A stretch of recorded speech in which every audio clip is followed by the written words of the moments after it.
ในรายการตะกินกะธรรมะจากตุเจ้าวัดหนองตองหางดงจังหวัดเชียงใหม่ญาติโยมท่านผู้ฟังก่อนที่เราจะได้ได้จ่าอย่างนั้นเอามาไหว้พระสวดมนต์ถวายเป็นพระพลชัยมงคลแด่สมเด็จพระเจ้าลูกเธอเจ้าฟ้าพัชรกิติยาภาขอญาติโยมตั้งอกตั้งใจเนอะอะระหังสัมมาสัมพุทโธภควาพุทธังภวันตังอภิวาเทมิกราบพระพุทธสวากขาโตภควตาธัมโมธัมมังนัมสสามิกราบพระธรรมสุปฏิปันโนภควโตสาวกสังโฆสังฆังนามามิกราบพระสงฆ์นะโมตัสสะภะคะวะโตอะระหะโตสัมมาสัมพุทธัสสะนะโมตัสสะภะคะวะโตอะระหะโตสัมมาสัมพุทธัสสะนะโมตัสสะภะคะวะโตอะระหะโตสัมมาสัมพุทธัสสะพุทธังสรณังคัจฉามิธัมมังสรณังคัจฉามิสังฆังสรณังคัจฉามิตุติยัมปิพุทธังสรณังคัจฉามิตุติยัมปิธัมมังสรณังคัจฉามิตติยัมปิพุทธังสรณังคัจฉามิตติยัมปิธัมมังสรณังคัจฉามิตติยัมปิสังฆังสรณังคัจฉามิอิติปิโสภะคะวะอะระหังสัมมาสัมพุทโธวิชชาจรณะสัมปันโนสุขโตโลกวิโทอนุตตโรปริสธรรมสารติสัทธาเทวมนุสสานังพุทโธภควาติยันตุนิมิตตังอวมังคลัญจาโยจมนาโปสกุณสาสัทโธอาปากะโหตุสุปินังอากันตังพุทธานุภาเวนะวินาสเมนตุสวากขาโตภควตาธัมโมสันติติโกอากาลิโกเอหิปัสสิโกโอปนายิโกปัจจัตตังเวทิตาโพวินยูอิติยันตุนิมิตตังอวมังคลัญจาโยจมนาโพสกุณสาสัทโธตาปะกะโอตุสุปินังอาคันตังธัมมานุภาเวนะวินาสเมนตุสุปฏิปันโนภควโตสาวกสังโฆอุชุปฏิปันโนภควโตสาวกสังโฆยายะปฏิปันโนภควโตสาวกสังโฆสามีจิปฏิปันโนภควโตสาวกสังโฆยะทิตังจัตตาริปุริสยุคานิอัตถปุริสภุคลาเอสะภะคะ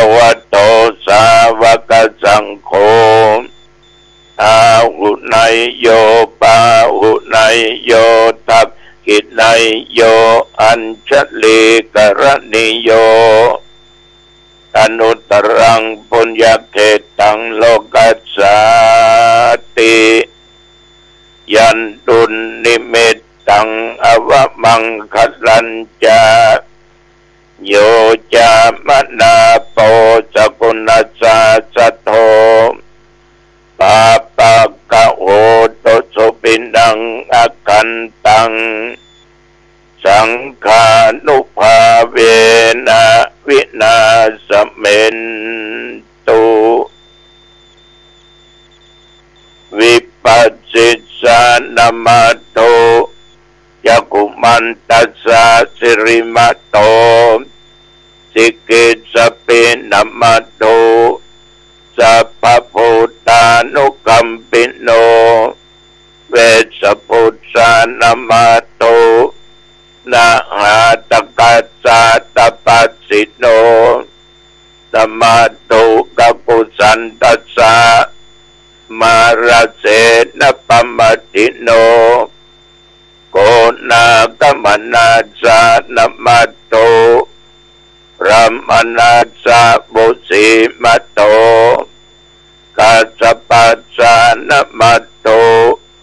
วิปมุตตัสสะสัพพติอังคีรัสสะนามัตโต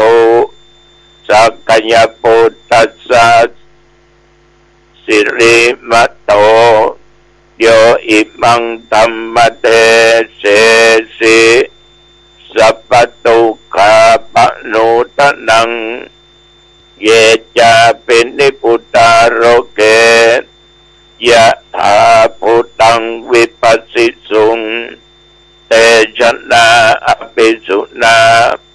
มหันตาวิตัสสารธาอิตังเทวมนุษสนังยังนามัสสันติโคตมังวิชาจรณะสัมปันนังมหันตังวิตัสสารทังวิชาจรณะสัมปันนังพุทธังวันทามโคตมันติยัตโตหังปักขินีอริยญาชาติยาชาโตนาปิชานามิสันจิจปันนังชีวิตาวโรเปตาเตนะสัจเจนะโสติเตโอตุโสติกัปปะสะโพชังโคสติสังคโตธัมมานังวิจโยตถาวิริยัมปิติปัสสติโพชังคาจัตถาปะเรสมาดุเปกขโพสังฆาสัตเตเตสัพพทักษินามุนินาสัมมตคตาภาวิตาปหุลิกตาสังวัตันติอภิญญายะนิพพานายะจะโพธิยาเอเตนะสัจจวัจเจนะโสติเตโหตุสัพพทาเอกัสสมิงสัมมะเยนะโทโมคคัลลานัญจกัสสปังกิลเนตุกิเตติสวาโพชังเกสัตตะเทสเยเตจะตังอภินันติตวาโรคามุจิงสุตังคะเนเอเตนะสัจจวัจเจนะโสติเตโหตุสัพพทาเอกทาธรรมราชาปิเจลัญเยนะปิเปริโตจุนตเทเรนะตัญเยวะพนาเปตวานะสาธรังสัมโมจิตวาจะอาภาธาธัมหาพุทธาสิทานโสเอเตนะสัจจวัจเจนะโสติเตโหตุสัพพทาปะอินาเตจะอา นัมปิมะเอสินังมัคคาอัตตกิเลสาวะปัตตานุปติธรรมตังเอเตนะสัจจวัชเชนะโสติเตโหตุสัพพะภวตุสัพพมังคลังรักขันตุสัพพเทวตาสัพพพุทธานุภาเวนะสัทธาโสติภวันตุเตภวตุสัพพมังคลังรักขันตุสัพพเทวตาสัพพธรรมานุภาเวนะสัทธาโสติภวันตุเตภวตุสัพพมังคลังรักขันตุสัพพเทวตาสัพพสังฆานุภาเวนะสัทธาโสติภวันตุเต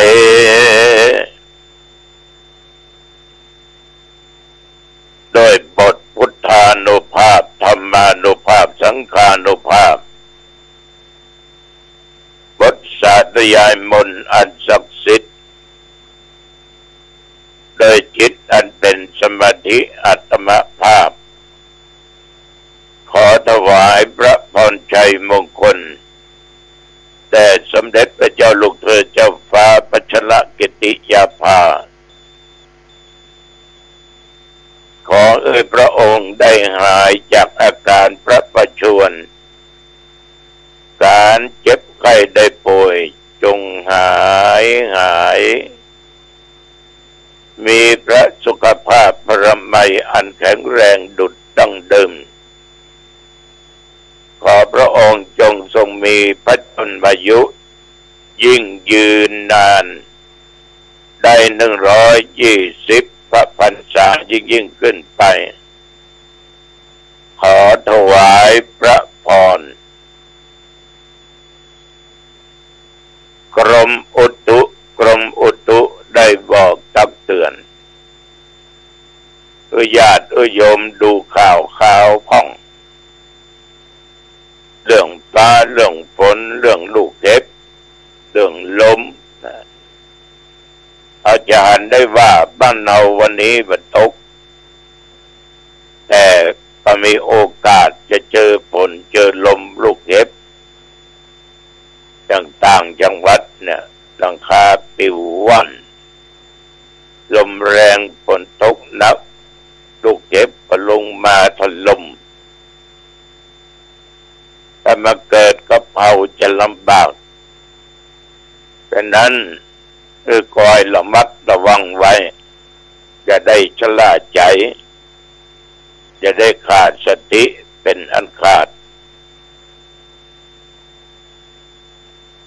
ตัวนี่อุณหภูมินี่ตอนกลางวันไปอยู่ที่สถานศึกษาธรรมปฏิบัติธรรมอุณหภูมิสูงถึง39 องศาแต่ปัจจุบันนี้เวลานี้อุณหภูมิ18 องศาเกี่ยวบริเวณใกล้เคียงวัดหนองตองบ่มีรายงานว่าฝนตกและบ่มีรายงานว่าลมแรงเรียกว่ายังอยู่ปกติดีทุกสิ่งทุกอย่างแต่ว่านี่ก็ฉันเข้าเจ้าแล้วก็ไปอยู่ที่สถานศึกษาธรรมปฏิบัติธรรมไปนั่งอยู่ที่หันสงบจิตสงบใจดูเขาพัฒนาตัวพ่อแม่พี่น้องญาติโยมก็ได้มีญาติโยมเข้าไปอู้ไปจาไปสนทนากันหลายอย่างหลายประการฉันเป็นที่หันเรียบร้อยแล้วก็ได้อู้จากับหน่วยงานของทางเทศบาลเรื่องการที่จะทำประตู ตูรั้วของเทศบาลเข้าไปสู่ที่ศึกษาธรรมปฏิบัติธรรมทางเจ้าหน้าที่ก็จะฮือเหมือนกันแต่ถ้ามามองดูจิตใจแล้วด้วยความเกรงใจก็เลยถามว่าถ้าอึดอัดลำบากใจก็ไม่ต้องทำเพราะว่ากฎหมายคือกฎหมายคือมันมีข้อกฎหมายระหว่างนายจ้างกับลูกจ้างการกระทำอันใดก็ตามที่เป็นส่วนของทางเทศบาลก็ดีหน่วยงานองค์กรที่มีกฎหมายรองรับดูแลอย่างกำแพงนั้นน่ะรั้วของเทศบาลแล้วก็ทำสัญญากันว่าใน2 ปีนั้นผู้รับเหมาก่อสร้างจะต้องรับผิดชอบถ้าหากว่าเกิดมันล้มแล้วก็ดีแล้วก็ดีจะต้องรับผิดชอบถูกปรับไปแต่นี่มันยังไม่ถึงปี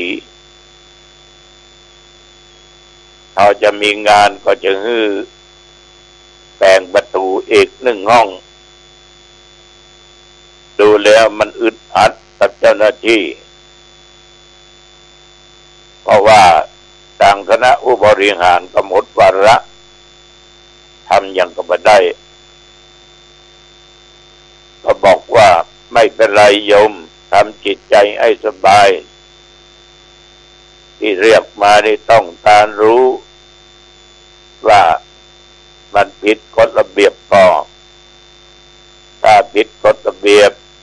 กฎหมายก็อย่าทำไม่ใช่ว่าจะทำด้วยความเก่งใจตุลุงบ่ใช่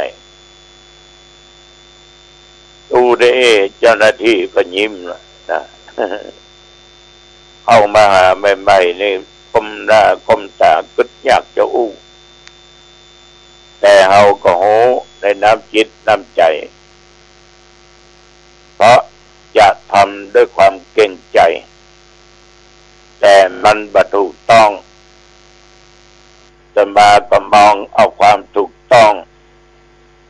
มากกว่าความถูกใจของอัตมภาพฉะนั้นสิ่งใดที่ถูกต้องเราก็ต้องยึดหลักสิ่งนั้นไว้ความถูกใจมันจะนำความเดือดร้อนเกิดขึ้นแก่คนอื่นเราก็จะมาทำเด็ดขาดถึงวันเนี้ยญาติโยมสังคมเราเนี่ยบางครั้งเอาความถูกใจเอาความสะใจของตัวเองผิดถูกก็เข้าใจละเพิ่นจะเดือดร้อนก็เข้าใจละขอถูกใจตัวเองสะใจตัวเองบางคนแถมยังมาโอ้มาอวดอีกว่าเนี่ยถ้าไม่ใช่กูนะไม่ใช่ข้านะมันถึงมาได้นะโอ้นี้มันต้องฆ่ามันต้องกูก่อนโดยที่เรียกว่าสะใจตัวเองแล้วโอ้อวดแต่หารู้ไหมว่าอีกส่วนหนึ่งนั้นเป็นบ่สบายใจเกิดอย่างขึ้นมาบางทีทุกข์ใจจิตใจก็เศร้าโศกมัวหมองความทุกข์เกิดขึ้นฉะนั้นจึงขอฝากกับญาติกับโยมคนเราอยู่ด้วยกันนี่มนุษย์ถ้าจิตดีมันก็เป็นคนถ้าจิตกังวลก็เป็นผีบ้าเรื่องจิตเรื่องใจมันเป็นเรื่องของสำคัญต้องระวังจิตใจของตัวเองกฎระเบียบต่างๆนานากฎหมายก็ตามอย่างก็ตามญาติโยมมันอยู่ที่จิตใจของเรา จิตของเราใจของเรามีศีลและมีธรรมกฎหมายกฎระเบียบประเต้าศีลธรรมกฎข้อปฏิบัติทางด้านจิตใจคือธรรมะกฎข้อห้ามคือข้อศีลถ้าจิตเอาเป็นปกติจิตเอาดีตั้งมั่นก็เป็นคนถ้าจิตเอานั้นกังวลดิ้นรนอย่างนั้นอย่างนี้ก็เป็นบ้าฉะนั้นญาติโยมเหมือนข่าวออกอยู่ตลอดเวลาจิตกังวลจิตดิ้นรนไปตามจิตที่คิดจิตที่มีความโลภความโกรธความหลงความอยากเป็นนั้นความอยากเป็นนี้อยากได้นั้นอยากได้นี้อยากมีอย่างเปิ้นอยากได้อย่างเขาจิตวุ่นวายเหมือนกับคนเป็นผีบ้า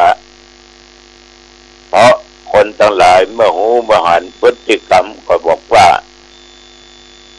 ไอ้นี่มันบ้าเนี่ยพี่นี่มันบ้าเนี่ยตุนี่บ้าเนี่ยเป็นตุเขาก็ว่าตุผีบ้าเป็นคนบ้านเขาว่าคนนั้นบ้าคนนี้บ้าเพราะจิตมันกังวลจิตมันตกอยู่ใต้อำนาจของตัณหาของความอยาก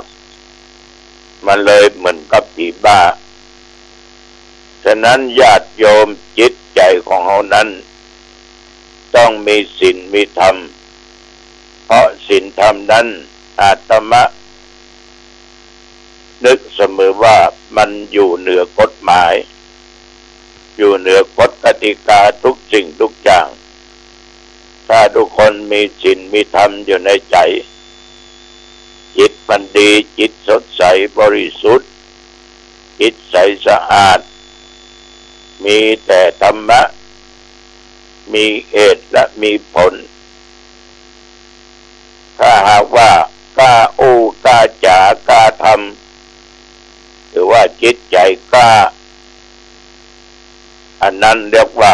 เหมือนกับนักรบเพราะคนกล้าเท่านั้นที่จะกระทำอย่างใดอย่างทหารกล้าสามารถออกสนามรบได้เจ้าหน้าที่ตำรวจมีจิตกล้าสามารถระงับคนที่เป็นบ้าคนที่ทำผิดกฎหมายของบ้านของเมืองได้คนที่มีจิตกล้าสามารถจะปฏิบัติตามศีลตามธรรมได้แต่ไม่ใช่กล้าผีบ้าผีบอบางคนนี่กล้าประตูที่ประตูทางวันศีลวันธรรมเปิ่นชวนไปวัดชวนไปว่าเปิ่นชวนฟังเทศน์เปิ่นชวนไปฟังธรรมชวนทำสิ่งดีๆไปหัวอย่างอันอย่างนี้สปะสเปดก็กล้าไปหัวประถูกต้องอย่างอันอย่างนี้ที่ว่าเข้าลงบำเรอหรือว่าที่ไปเล่นการพนันกันไปแอวไปอย่างสังสรรค์เฮฮาเท่ากล้าไปไม่มีความละอายฉะนั้นญาติโยมจิตของคนเฮานี่ต้องกล้าทำในสิ่งที่ดีรบต่อตัวกิเลสอันไหนมันกิเลสสู้รบจนเอาชนะต้องบริหารจิตของตัวเองสงบนิ่งจิตคนใดที่สงบที่นิ่งบ่กวนบ่กวายจิตคนนั้นตั้งอยู่ในเหตุและในผลในทางที่ดีเอาเรียกว่าจิตสงบของคนนั้นเป็นนักปราชญ์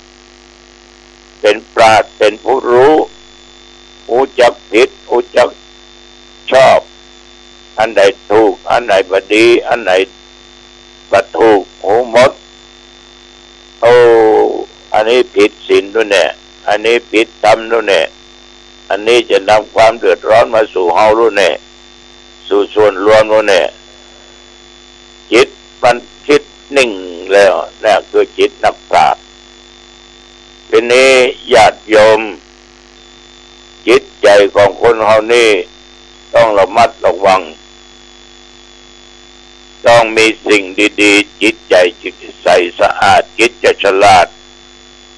พอได้มีจิตใจใสสะอาดจิตมันจะฉลาดในทางที่ดีเป็นบัณฑิตเป็นผู้รู้ดีรู้ชอบรู้ถูกรู้ต้องรู้ว่าอันใดเป็นสิ่งที่ดีและบ่ดีบัณฑิตและปราชญ์นี้มันจะทำมันจะมันจะคิดในสิ่งที่ดีๆสิ่งใดบ่ดีมันจะบ่จะบ่ทำจะบ่คิดเพราะว่าทำบ่ดีไปแล้วมันเดือดร้อนฉะนั้นญาติโยมจิตฉลาดเป็นบัณฑิตได้จิตที่บ่ยึดบ่ติดอย่างทุกสิ่งทุกอย่างปล่อยวางสงบนิ่งประมัวมองเศร้าหมองบรรลงรัดเริงอยู่ในกิเลสอาสวะกิเลสทั้งหลายปฏิดข้องว่ามีอุปทานมีทิฏฐิมีมนะใดๆทั้งสิ้นก็คือจิตที่เป็นนิพพานได้ฉะนั้นศรัทธาสาธุชนญาติโยมต้องระวังไว้เรื่องจิตใจของคนเฮาแต่ว่าโยมและอาตมาภาพเอาเตือนเปิ้นบอกเปิ้นและตัวเองทำได้มันก็ไร้ความหมายฉะนั้นสิ่งเหล่านี้จึงขอฝากพอเราตายจะไปทางดีบ่ดีก็อยู่ที่จิตเตสังกิริเถทุกขติปาติกังขาเมื่อจิตเศร้าหมองมีทุกขติทางที่เป็นทุกข์เป็นที่ไปจิตเตอสังกิริเถสุขติปาติกังขาเมื่อจิตบ่เศร้าหมองจิตสดใสดับจากโลกนี้ไปสู่โลกหน้าก็ไปสู่ทางสุคติฉะนั้นจะขอฝากกับญาติกับโยมด้วยเนอะเอาละวันนี้อันว่าเป็นเวลาพอเหมาะพอดีอายุวันโนสุขังพลังพบกันใหม่โอกาสหน้าเจริญพร